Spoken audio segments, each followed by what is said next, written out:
to do this problem. And I don't want to call out Yared, but I'm going to.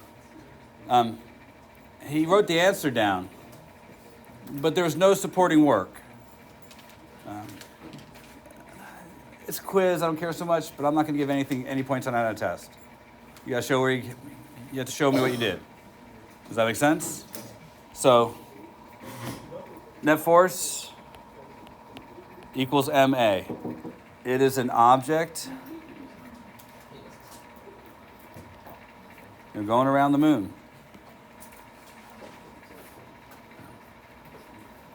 So, not a big deal, but there are a few things about this that were intended to see if you're really paying attention. Most of you were. The issue at hand here is that the unbalanced force is coming from gravity. Mass of the moon, mass of the spaceship, g, over the separation distance squared. Not the first time we've written that down, but that's the force that's acting on the ship that's causing its path to curve. Now, in order for it to stay in a stable orbit and not crash into the planet, it must have a tangential velocity. So, this has to be equal to MAC. You choose the appropriate version of centripetal acceleration, and in this case, I would choose the one that would allow you to get the velocity, not the angular velocity. So that would be v squared over the radius of curvature. Now, I'm not saying these words, over and over again because I don't want you to have you become numb to them. I'm saying specifically separation distance and radius of curvature on purpose. In the same way that I'm saying mass of spacecraft, mass of moon, it's the two objects. The force of gravity is based on two objects. You need to identify the two objects that we're dealing with. Also, on this side, you have to understand that only one of the masses appears over there. Which one? It's the thing that's going in the circle. It's the thing to which you're looking for the velocity. So that would have to be the spaceship. Now, all of that's great, but the people who got this wrong, who clearly have issues, they don't know what numbers goes where anyways. So it doesn't really matter. They're putting numbers all over the place. That's a problem. But these things they stand for stuff. You need notes that tell you what they stand for. And the reason why I say separation distance and radius of curvature is to force you to stop and at least ask the question. Is the object being orbited much bigger than the thing that's doing the orbiting? Meaning, is the moon a lot bigger than the spacecraft? Yes, a lot bigger. That's why I put both masses on the board. One is times 10 to the 22, and one is not. So those can cancel. And one of these can cancel with that because the radius of curvature and the separation distance in this case are the same. That leaves you with three numbers to multiply and divide together. The mass of the moon, g, and what you're supposed to use for the separation distance, and that equals v squared. This, however, be careful. I never gave it to you directly. I gave you the radius of the moon, and I gave you the altitude of the spacecraft. You had to add those together. It wasn't a lot, but you had to add them together. It makes a small difference, small change. So 120,000 added to the times 10 to the 6th radius of the moon. Punch the numbers in, and for some of you that's still an issue, about 1,600 meters per second. Now, you had to find the period. You could start from scratch to find the period, but you didn't have to. The only reason I would start from scratch to find the period is if you don't want to walk it through the velocity. But we walked it through the velocity, meaning we solved an intermediate step that could be used to find the period. You could start right here and know that velocity equals 2 pi r over the period and plug that in and solve for t. Or you could just set this equal to 2 pi r over t. Now that's definitely the easier one to do, which is what I would recommend you do. But some of you don't know this next part. T comes out in seconds. And a few of you didn't know that. Either because you didn't write the units down or you just didn't know. It comes out in seconds because this is in seconds. And this is in meters per second. So you solve that for t, and you got like 7,000 seconds, which I think you should have converted into minutes or hours. So that'll be about 2 hours. All right, enough of that. All right, question number 2, bug on the record. So the first question asks about the force holding the bug in place. So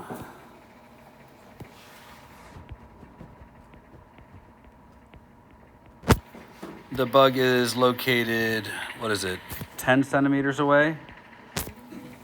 And we're told that the record is spinning 45 RPM and that the bug has a mass of 15 grams. And they wanted the force on the bug. Now, somebody said this to me yesterday and it hurt my feelings. Promise, one way or the other, May will get here and it'll be okay. Now, this problem, it asked for a force. That suggests Newton's laws. You have a choice. One of these applies to the spider. Which one? Well, if it wants to stay going in a circle, it's got to be this one. So let's start there. And not this one. The spider is experiencing a number of forces. I think it's experiencing a normal force. I think it's experiencing weight. I also think it's experiencing a force that way towards the center of the circle. It has to. There has to be a force on the spider towards the center of the circle, or the spider can't travel in a circle. Now, you don't have to know what that force is to solve the question of what force acts on the spider, or how big is the force that acts on the spider. You don't have to know. It would be nice if you did know, but you don't have to. You can just name it F, because it's going to be the only one in this case.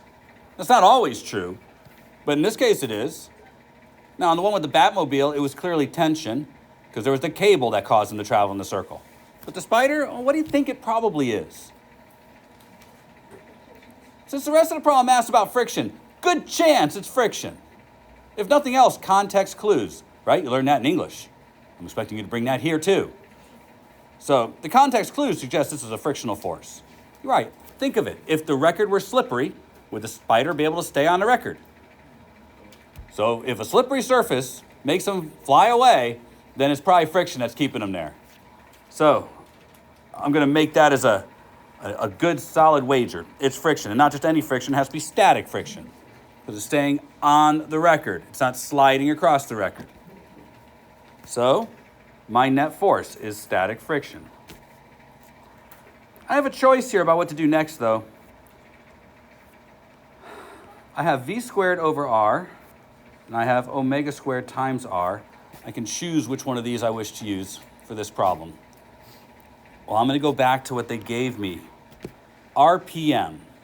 Is it useful to use omega for this one or use v for this one? Omega. RPM is a rotational speed. So I'm going to use the omega version because that's a rotational speed. But I can't leave it in RPM and do this problem. Anytime omega makes an appearance in a problem, you have to convert to radians per second. Now, I looked on papers yesterday. I know people don't do that, but you need to. You need to convert to radians per second. We talked about that last week. I know. Then a hurricane came and erased all of your memories, but that's what we did. So you need to convert this to radians per second. That probably means, multiplying by 2 pi and dividing by, 60. If you've been doing it right for a while, you know how to do it. I don't know what it comes out to, but I think it's like, is it 4 point something? 4.7. 4.7? So omega is going to be 4.7 radians per second. All right, so if you want to get the answer for the force here, be careful. The mass isn't 15. The mass is 0.015. You have to convert to kilograms. Omega, we already did that, 4.7 squared. R can't be 10, has to be 0.1. You have to convert to meters. Remember, your unit for force has to be newtons, that's kilograms, meters, and seconds. So put everything in their appropriate units. You mash all that together. I have no idea what you get. Is it 0.022? It's been a while since I've done this one. Yeah, 0.03. Okay. Newtons. I think I'm thinking ahead to the coefficient. All right. Keep going. The next question, I think, is what is the minimum coefficient to hold the spider in place? Well, the word coefficient made an appearance, so I better bring in a relationship that has coefficient in it. This seems like the right one to use. Now, bear witness to this a minute. We could start from here and substitute in. I know you already know the frictional, you have a number, but I have a reason why I want to do this. Because you can get this answer right without having gotten the force right. Normal force is just mg. So people who didn't convert the mass right should still get this answer correct. Believe it or not, it doesn't matter what the mass of the spider is. But when you solve this,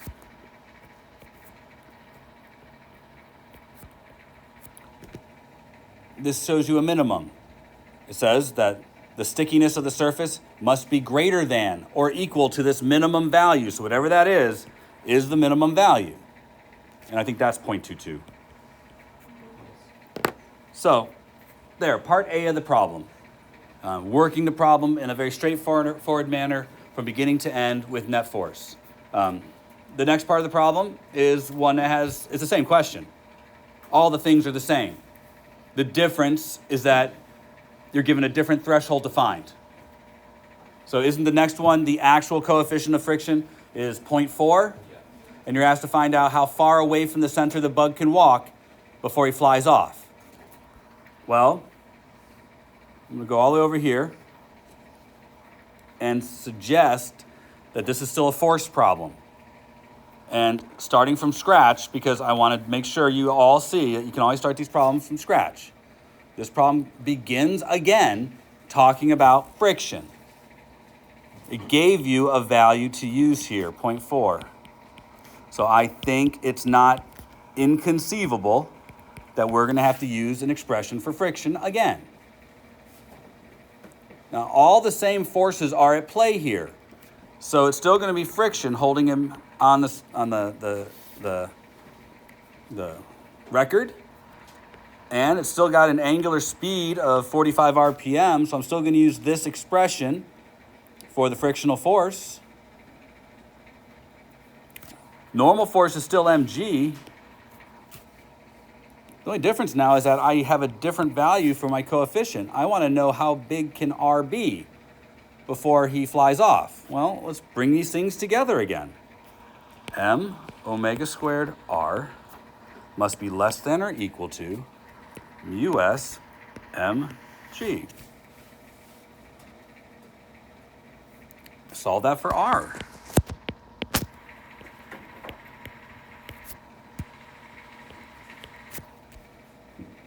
Now, I want you to look at this for a minute, just because there's something bigger here. On your AP exam, you're often going to be asked to evaluate an expression, meaning look at an expression and see if it makes sense. Let's look at this expression and see if it makes sense. The spider is on the record. This says if I make it stickier, there's a better chance he can hold on farther away. Do you see why that's true? Because it's in the numerator. Things that get bigger in the numerator make the whole number bigger. This suggests that if it's stickier, the spider can walk closer to the edge of the record. It also says if G suddenly gets greater, he can walk closer to the edge of the record, but that's probably unlikely to happen, right? It does say, though, if I make the record spin faster, we got troubles, right? Anything in the denominator that gets bigger makes the whole number smaller. So if I spin the record faster, he'll slide off at a smaller radius. Does that make sense to you? I think so. So it should make some kind of logical sense at the end. If nothing else, physics is logical. It may not make any sense to you, but it makes sense. This will get you the maximum R before they fly off. R must be smaller than or equal to this number. So this will give you the maximum size of the radius. That's as far as the spider can walk before being flung off the record, unless you flick him off. All right, so that was number 2, and I took a long time to talk. Say negligible. Negligible. Okay, now say geosynchronous. Geosynchronous. Yeah. You guys understand what the word geosynchronous means? I even explained it in there, don't I? So synchronous means to be in sync. Geo means Earth. So a geosynchronous orbit is one in which the orbit is in sync with the Earth. So generally it's called geosynchronous or geostationary. It means the period is 24 hours. These are satellites that stay above the same point on the Earth all the time. So a period of 24 hours. That's it. You have to find out where that is. It's every problem. It's all the problems we've done in the past, but now finding out what R is. If it were me, and I'm going to cut to the end because I've done this so many times, I don't really feel like doing it again. Can I do that? Can I cut right to the end here? Or do the exact same derivation for a second time today? But this is what you get when you mash all those things together. Eliminate velocity, be left with period and radius. Your period, 24 hours. But you better convert it to seconds. Some people might need help with that. This will give you the radius. It will not give you the altitude. Remember, altitude plus radius of the Earth equals R here. So if you're trying to find the altitude of that satellite, you'll have to subtract the radius of the Earth. Now, I will do more for this problem if you guys want to see it, but I think that's all the explanation that's necessary. Is that good? Mm-hmm. Probably is more interesting, more likely to fit on a test. It's not a hint. I'm just saying that this has more of the qualities of a test question.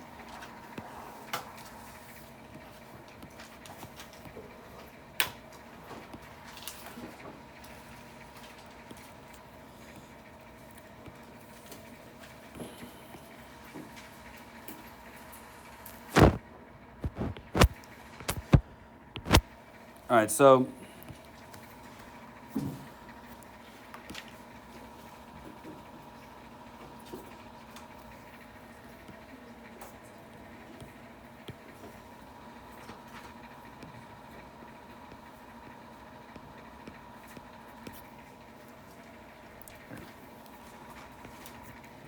there, does that make sense? Does that look like it? I have no idea what the information is in the problem, and I don't care. This object's traveling in a circle. So there's an angle here, and the object has mass. If we want to study this problem, we study it from net force.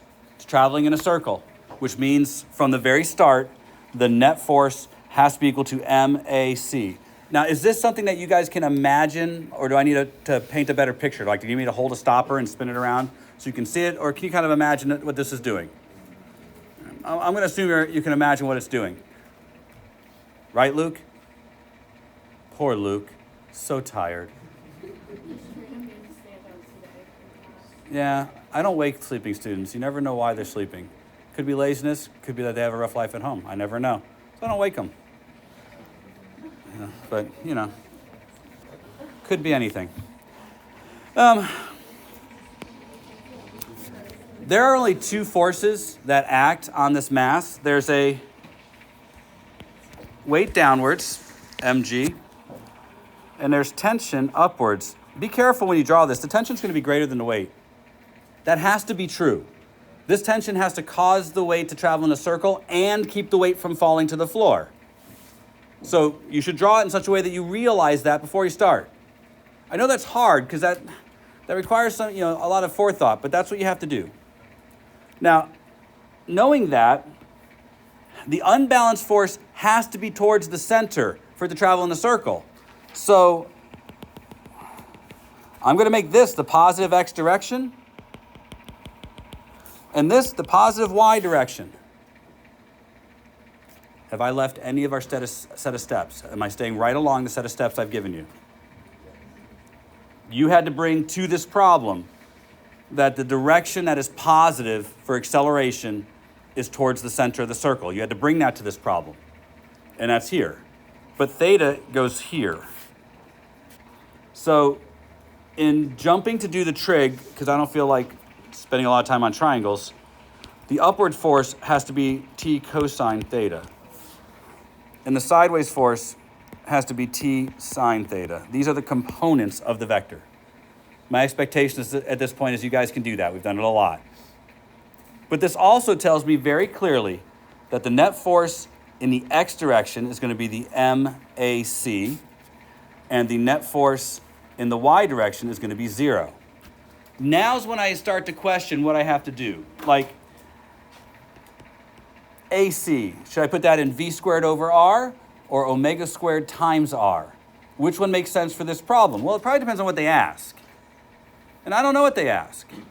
What do they ask? They want the linear speed of the ball, or they want the angular speed of the system? Either way, that decision isn't that important.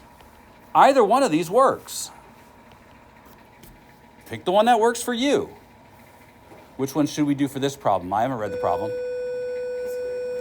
V squared over r. Now look, the left side, t sine theta. Now, in 10 seconds, I can finish this question. T cosine theta has to equal mg. They gave you the angle. The only thing that's missing is you don't have r, the radius of curvature. But they give you the length of the string, L. So r equals L sine theta. And I think they give you the angle. They say it's 30 degrees. That kind of handles the rest of this problem, I think. All right, folks.